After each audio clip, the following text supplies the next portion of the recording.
Bonjour à tous et bienvenue sur Crypto Signal. Alors aujourd'hui, on va faire un petit point sur le BTC uniquement. Vidéo, je l'espère et je le pense assez rapide puisque on va vraiment survoler un petit peu le sujet, mais vous allez voir qu'on va faire un point très intéressant sur les liquidations et Coinalyze. Donc il y aura quelque chose de relatif, il y aura un mini tuto dans le tuto, on va dire, sur Coinalyze. Donc à partir de là, on passe tout de suite en partage d'écran. J'en profite pour vous dire de vous abonner si jamais les vidéos vous plaisent, de surtout pas hésiter à mettre un like, etc. Et puis éventuellement vous abonner, activer la cloche des notifications.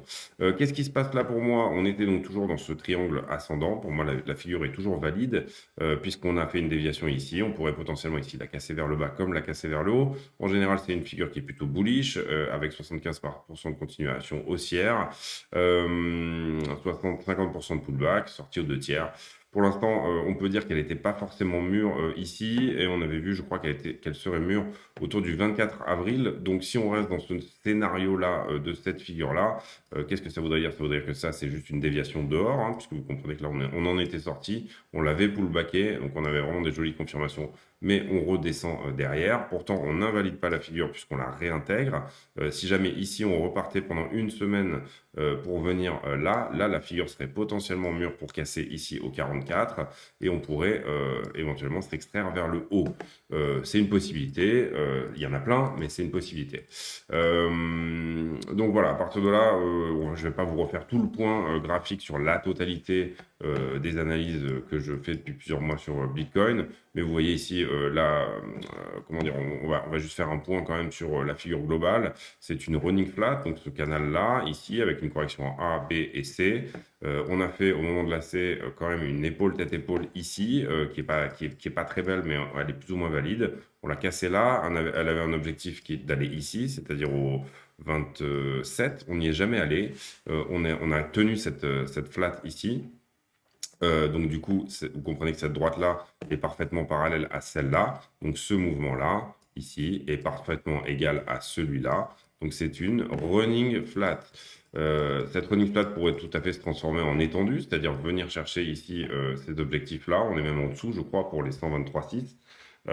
Mais voilà, et puis en faisant cette descente-là, on est dans un biseau en élargissement descendant qui avait cassé ici et qui lui a une target ici autour des 75 000 $. Donc qu'est-ce qu'on a? On a plusieurs figures chartistes en compétition. Voilà, donc tout simplement. Ici, on a évoqué la possibilité, c'était plutôt là, pardon, d'un Gartley Bear, c'est-à-dire un W qui ne marche pas et qui engendre derrière une baisse plus importante que lui-même, c'est-à-dire avec une target qui lui serait ici. Néanmoins, sur un Gartley Bear, vous avez 3 targets. Vous avez cette target-là, vous avez cette target-là, la mèche, et cette target-là. Donc on pourrait avoir tout à fait ici avoir les 3 targets, avec une notamment au 39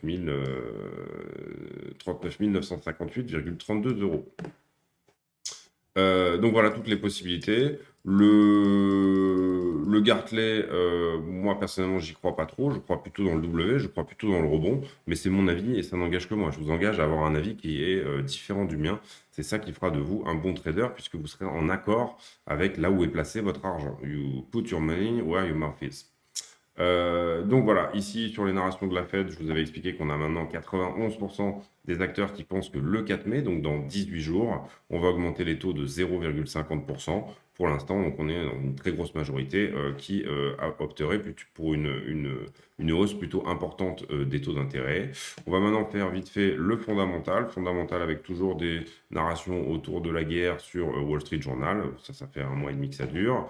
Rien de spécial ici sur CoinDesk et sur MarketWatch. Rien de spécial non plus. Voilà, plutôt des théories, des choses vraiment très américano-américaines, mais rien qui puisse vraiment ici nous intéresser, nous, sur Bitcoin. Des petites choses sur Elon Musk, parce qu'ici on manque un peu de narration sur le marché. Il n'y a pas grand-chose qui se passe en ce moment. Et pour moi, quand il n'y a pas grand-chose et qu'il n'y a pas beaucoup de news sur les marchés, c'est quelque chose qui est plutôt annonciateur d'un fort mouvement. Le carnet d'ordre, on va passer ici sur le carnet d'ordre. Vous voyez qu'ici, il y a beaucoup d'incertitudes. Moi, je considère tous ces petits points qui apparaissent et disparaissent, c'est-à-dire on a des ordres d'achat et des ordres de vente qui apparaissent et disparaissent ici en permanence. Alors, soit c'est du spoofing, ça veut dire, bah non, le prix va s'arrêter là, t'inquiète pas. C'est-à-dire, on vous fait croire que vous avez ici une résistance à la vente ou une résistance à l'achat. Soit c'est effectivement des gens qui sont indécis sur leur ordre et qui n'arrêtent pas de les bouger. Donc, du coup, voilà, ça c'est assez annonciateur d'incertitude. Ici, on a un gros niveau, si jamais on descend aux 39 000, on a un gros niveau de défense et un gros niveau de défense ici autour des 37-38 également. À la vente, on aura un niveau de résistance probablement sur le carnet d'ordre autour des 41-42. Bon, bah ça, c'est pas nouveau, on l'a toujours plus ou moins eu ces derniers temps. Et 43 et 44. Ça correspond à peu près au niveau sur lesquels on se casse la tête aussi, simplement en analyse de price action. Vous voyez qu'ici, il y a un fort, c'est d'ailleurs la borne haute de ce triangle ascendant, 44,5, un fort niveau. On a aussi un niveau haut 43 300 et j'ai noté également un support, enfin maintenant c'est une résistance au 41. Vous comprenez qu'hier et avant-hier, on a fait les clôtures dessus, donc voilà, c'est des niveaux qui sont vraiment importants à comprendre. Donc dans l'immédiat, difficile de péter les 41, mais rien d'insurmontable.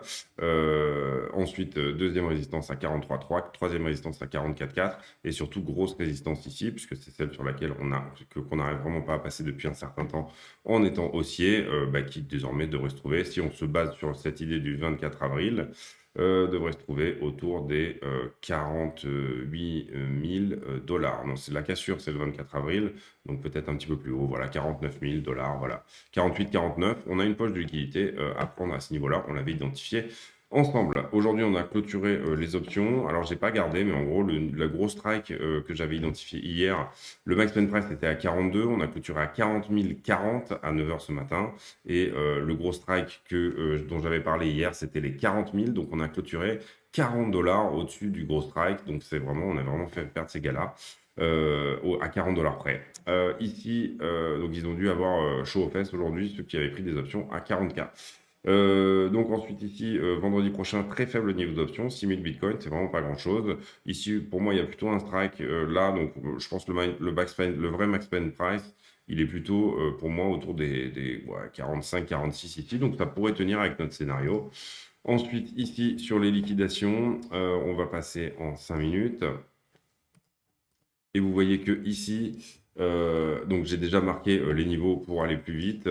Donc là, je vais mettre un peu sur le côté de la caméra. J'ai fait la vidéo hier soir. Ici, on avait principalement quelque chose qui s'est construit sur du short. Le funding est en train de diminuer et les niveaux d'intérêt augmentent. Donc là, on avait un niveau à prendre ici et il a été pris. Vous voyez qu'on est derrière, on est remonté à la hausse. Ensuite, là, ici, sur tout ça, principalement du short aussi. Donc, on avait un niveau là, il a été pris aussi. On avait un niveau là, il a été pris aussi. Et là, on repasse en long, donc le prix se retourne un petit peu. Diminution de l'open interest. Donc là, je pense qu'il y a des clôtures de position qui se sont faites sur des gens qui étaient en short. Vous voyez que le funding est en train de s'adoucir et de diminuer. Et en fait, le funding augmente, c'est-à-dire que tout simplement, il y a des shorts qui potentiellement clôturent leur position, puisque il n'y a pas d'augmentation ici du nombre de contrats. Donc vous comprenez que là, c'est plutôt des clôtures de position de short. Ici, sur ce point-là, on a eu un niveau de short, puisque le funding s'est retourné, là, vous comprenez, et augmentation du nombre de l'open interest. Donc on peut considérer ça comme un niveau de short à prendre dorénavant, et puis derrière, voilà, pas grand-chose. Là, dans l'hypothèse où vraiment il faudrait prendre déleverager, c'est-à-dire là, je vais prendre un petit peu de recul, on va se mettre en 12 heures. Je vais reculer un petit peu. Dans l'hypothèse où il faudrait déleverager, c'est-à-dire, alors je vais vous montrer plutôt l'open interest de manière plus... Voilà. Ici, vous comprenez qu'on est dans un range au niveau de l'open interest entre les 9 milliards et les 6 milliards. On était dans un tout petit range là qui a cassé à la baisse et depuis, on n'arrive pas à réintégrer. Donc, ça veut dire une volonté de déleverager. Soit on délèverage. Donc, ça veut dire déleverager, ça veut dire liquider des personnes en levier vers le haut, soit on déleverage vers le bas.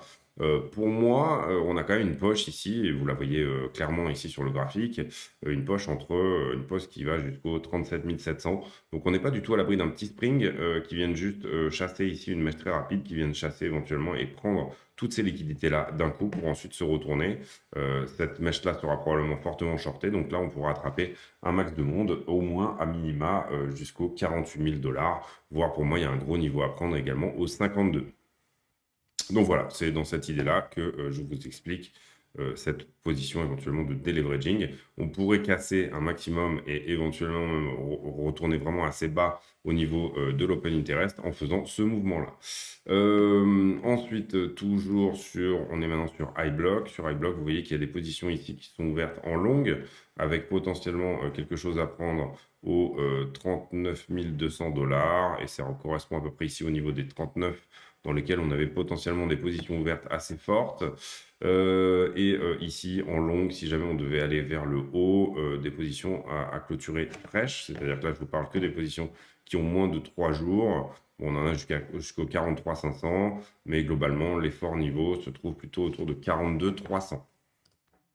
Sur Kingfisher, vous voyez qu'on a deux strikes. Là, on est un petit peu dans l'indécision entre qu'est-ce qu'on fait, est-ce qu'on va là ou est-ce qu'on va là. Pour l'instant, le prix n'a relativement aucun intérêt à faire quoi que ce soit. Néanmoins, comprenez qu'on est le week-end de Pâques, donc ça veut dire qu'aujourd'hui, c'était férié. Les marchés n'ont pas joué aujourd'hui, hein. Vous voyez qu'on était en holiday, tous les marchés étaient en vacances. Enfin, tous les marchés qu'on va qualifier de chrétiens, voilà, puisque je crois que c'est une fête sainte aujourd'hui, c'est vendredi saint ou un truc dans le genre, je ne sais pas. Voilà, donc on n'aura pas de session asiatique puisque maintenant on est samedi. Donc du coup, on va être sur un long week-end parce que je crois que lundi c'est férié aussi, donc on va être sur un long week-end de potentielle liquidation. Donc là, les market makers auront éventuellement la main pour faire ces petites actions de deleveraging. Est-ce qu'on va deleverager ici jusqu'au 39, voire je vous parlais de niveau à prendre jusqu'à 37? Pour moi là, Kingfisher se trompe un petit peu, il identifie des tout petits niveaux ici, alors que pour moi il y a quand même un petit peu plus de monde. Et ici, on pourrait ici repartir vers le haut, tout simplement deleverager vers le haut, au moins en allant au 44. Ça, c'est des possibilités. Pour moi, ici, la mèche des 48, elle est beaucoup plus importante. Bon, voilà. Bon, en gros, vous comprenez ici qu'il n'y a que les exchanges qui savent où aller chercher les mecs qui sont encore dans le train, là ou pas. Est-ce que Luna Foundation a racheté? Est-ce que la fondation Luna a racheté? Oui, 125 bitcoins hier. Est-ce qu'il y a eu un achat de notre ami La Baleine? Oui, 624 bitcoins entre hier et aujourd'hui. Donc ça, c'est intéressant à regarder aussi. C'est que c'est un bon point d'achat pour les baleines. Pour moi, ce que je trouve vraiment très intéressant à regarder, c'est qui est en profit ou pas aujourd'hui. Et principalement, vous voyez que ça, c'est le net realized profit lot, c'est-à-dire les bitcoins qui sont vendus, est-ce qu'ils sont vendus en profit ou pas, hein. Glassnode est capable de le dire. Principalement, les bitcoins qui sont vendus actuellement sont vendus en profit. Donc, on n'est pas du tout ici sur une capitulation. Ceux qui vendent sont des gens qui sont en profit. Les exchanges, la balance sur les exchanges est toujours à la baisse. Et vous voyez que là, ça paraît pas énorme, mais on a quand même une accélération ici du nombre de bitcoins, malgré une baisse du prix, accélération du nombre de bitcoins qui sortent des exchanges. Après, on n'est pas à l'abri de faire ça, hein, c'est-à-dire, hop, mais là, en fait, théoriquement, vu cette baisse-là, il y a une divergence, si vous voulez. C'est-à-dire que là, vous avez une énorme baisse, les bitcoins reviennent sur les exchanges, et là, vous avez une énorme baisse, et les bitcoins ne sortent pas. Ils latéralisent, puis ils ressortent. Donc, ça sous-entend comment dire, en gros, vous avez que des hodlers, vous avez que des gens ici en ce moment. Les gens qui sont sur le marché sont plutôt des gens qui regardent baisser, puis ils s'en foutent, et puis ils attendent. Et puis de toute façon, ce sont des gens qui connaissent un peu les cryptos et qui ont ce type de comportement de dire je suis en perte, mais je sais que je vais revenir en profit à un certain moment, donc je ne touche à rien. Pour ceux qui, je veux dire, par exemple, pour acheter court terme, là, bien sûr, tous les autres, après, sont des gens qui sont en profit pour ceux qui vont acheter des points d'achat beaucoup plus intéressants. Mais vous comprenez ce que je veux dire. Ici, on regarde la dormance. J'aime bien regarder la dormance. Donc, ça veut dire, est-ce que les bitcoins bougent ou pas de leur wallet? Et quand les bitcoins arrêtent de bouger, donc ça caractérise aussi un comportement de gens qui sont plutôt des holders. Quand les bitcoins arrêtent de bouger, très souvent, on trouve un bas de marché. Vous voyez, quand on touche cette zone verte ici, quand on va dire le dormancy flow est à son maximum, quand on touche la zone verte, en général, on est sur un point de début de bull run. Ici, vous voyez qu'on a retouché à nouveau la zone verte et on était encore sur un point de début de bull run. Ici, on a retouché à nouveau la zone verte qui est là et on était encore sur un tout début de bull run. Et là, vous comprenez que ça, j'en avais déjà parlé dans une vidéo, mais on a touché également cette zone verte et on est peut-être potentiellement sur un début de bull run puisque ici, les coins reprennent vie. Là, vous comprenez on commence à avoir une remontée. Ça, c'est plutôt quelque chose de bon, en sortir. Et voilà. Après, est-ce qu'il faut une dernière capitulation ou pas avant tout ça? On a beaucoup parlé de Wyckoff aussi sur la chaîne. On a beaucoup parlé de du concept d'accumulation par les plus gros, par les traders avertis, bah, ça, bien entendu, seul le Bitcoin a la réponse à ça. Ça, c'est les profits qui ne sont pas réalisés. Vous voyez qu'en ce moment, on est plutôt dans une période soit d'optimisme, soit d'anxiété. Pour moi, c'est plutôt une période anxieuse, mais bon, voilà. Et ça veut dire, est-ce que ceux qui n'ont pas vendu sont en extrême perte ou pas? On est sur le unrealized, donc c'est le NUPL. Donc ça veut dire ceux qui n'ont pas vendu, est-ce qu'ils ont énormément perdu à l'instant T ou pas? Vous comprenez que ici, sur les plus bas de marché, par contre, donc c'est là que je vous dis que la santé du marché est très bonne parce que je mets deux choses en fait en exergue, qui est de dire les gens ne sont pas extrêmement perdants. Effectivement, il n'y a pas de capitulation énorme et il n'y en a pas eu sur ce dip-là. Mais par contre, les coins ne bougent plus. Donc ça veut dire que les coins ici, on est sur principalement des gens qui sont vraiment des holders. Ça fait plusieurs semaines que j'en parle. Donc voilà, ça c'est vraiment très intéressant à regarder cette dynamique de marché. Ici, le accumulation score, c'est-à-dire à quel point on accumule ou pas. Vous comprenez que quand on est dans le violet, on est ici en train de très fortement d'accumuler. Quand on est dans le jaune, on est très peu en train d'accumuler. Toute la descente ici et tout le dip a fortement été accumulé. Donc des gens qui voulaient rentrer sur ce marché, mais qui ne l'avaient pas fait. Ici, on s'est calmé sur les niveaux des 40 000 $. Et puis là, on a une forte comment dire, réaccumulation sur la fin. Alors ça se calme un petit peu sur ces derniers jours, mais on est en train de repasser ici, vous voyez, sur des scores qui sont plutôt dans le orange, violet. Voilà, on pourrait peut-être mettre une 0D pour avoir vraiment une idée exactement de qu'est-ce qui se passe sur quel jour. Vous voyez qu'on a eu plusieurs jours ici dans le violet. Et puis là, on est redescendu. Sur le dip ici au 34-35, on n'était pas sur une forte accumulation. Et puis ici, là, on repasse dans le violet. Je ne sais pas si vous voyez, mais sur le dernier dip, là, alors je vais continuer encore un peu. Hop.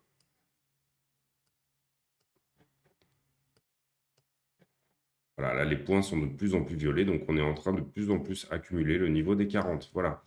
Voilà, je pense qu'on a à peu près fait le tour de tout ce qui se passe. Il n'y a pas eu de marché aujourd'hui, donc on va pas faire vraiment d'études poussées des marchés.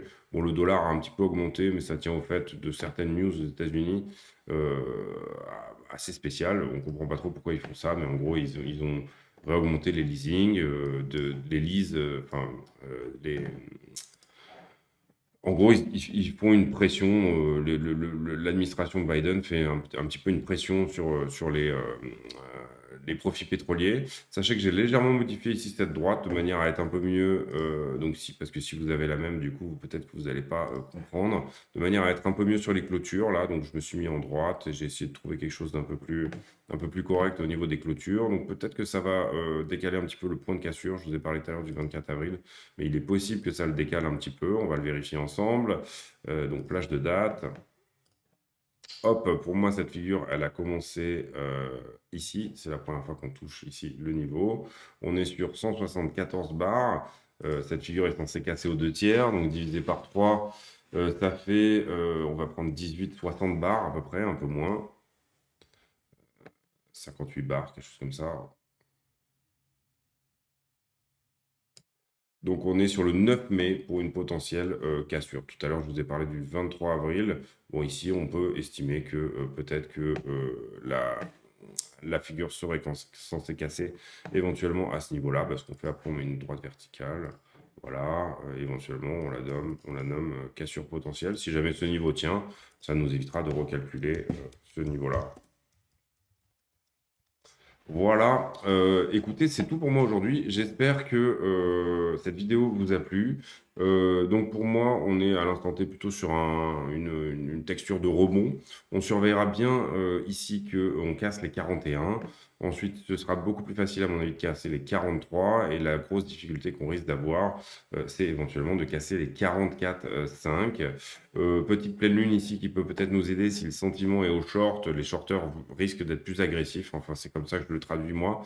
Néanmoins, comment dire, je ne traite pas les pleines lunes, mais j'aime bien les regarder parce que assez souvent, elles ont un peu raison sur quand le sentiment est vraiment short. Vous voyez qu'ici, pleine lune haussière, pleine lune haussière, pleine lune haussière, etc. Quand le sentiment est plutôt en longue, c'est-à-dire que les gens veulent plutôt attraper le dip, ben c'est l'inverse. c'est-à-dire qu'ils sont plutôt, en train d'essayer d'attraper un couteau qui tombe, mais de manière assez violente, et du coup, on a plutôt des mouvements violents dans l'autre sens. En tout cas, moi, je le comprends comme ça.